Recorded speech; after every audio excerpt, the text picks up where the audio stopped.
Chapitre 4. Or, aussi longtemps que l'héritier est enfant, je dis qu'il ne diffère en rien d'un esclave, quoiqu'il soit le maître de tout. Mais il est sous des tuteurs et des administrateurs jusqu'au temps marqué par le Père. Nous aussi, de la même manière, lorsque nous étions enfants, nous étions sous l'esclavage des rudiments du monde. Mais, lorsque les temps ont été accomplis, Dieu a envoyé son Fils, né d'une femme, né sous la loi, afin qu'il rachetât ceux qui étaient sous la loi, afin que nous reçussions l'adoption. Et parce que vous êtes fils, Dieu a envoyé dans nos cœurs l'Esprit de son Fils, lequel crie Abba, Père. Ainsi tu n'es plus esclave, mais fils, et si tu es fils, tu es aussi héritier par la grâce de Dieu. Autrefois, ne connaissant pas Dieu, vous serviez des dieux qui ne le sont pas de leur nature.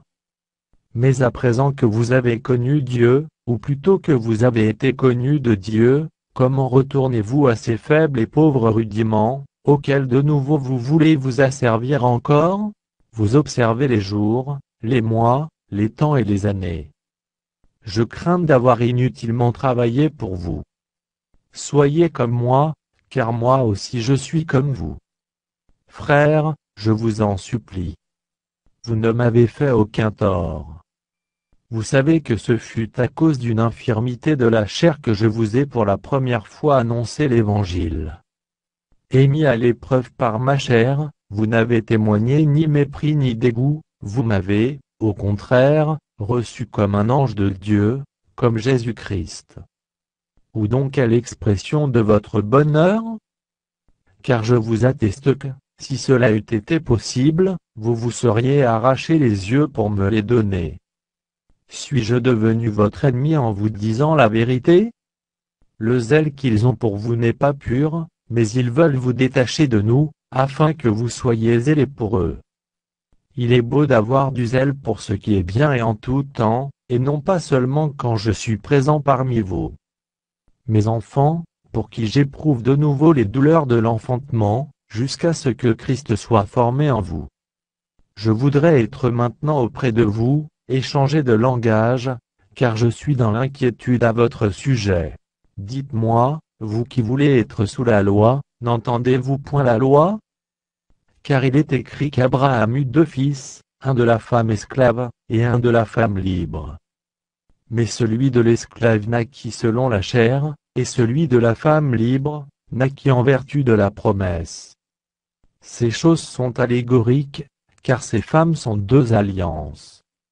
L'une du mont Sinaï, enfantant pour la servitude, c'est Agar. Car Agar, c'est le mont Sinaï en Arabie, et elle correspond à la Jérusalem actuelle, qui est dans la servitude avec ses enfants. Mais la Jérusalem d'en haut est libre, c'est notre mère. Car il est écrit: réjouis-toi, stérile, toi qui n'enfantes point. Éclate épouse des cris, toi qui n'as pas éprouvé les douleurs de l'enfantement. Car les enfants de la délaissée seront plus nombreux que les enfants de celle qui était mariée. Pour vous, frères, comme Isaac, vous êtes enfants de la promesse. Et de même qu'alors celui qui était né selon la chair, persécutait celui qui était né selon l'esprit, ainsi en est-il encore maintenant. Mais que dit l'Écriture? Chasse l'esclave et son fils, car le fils de l'esclave n'héritera pas avec le fils de la femme libre. C'est pourquoi, frères, nous ne sommes pas enfants de l'esclave, mais de la femme libre.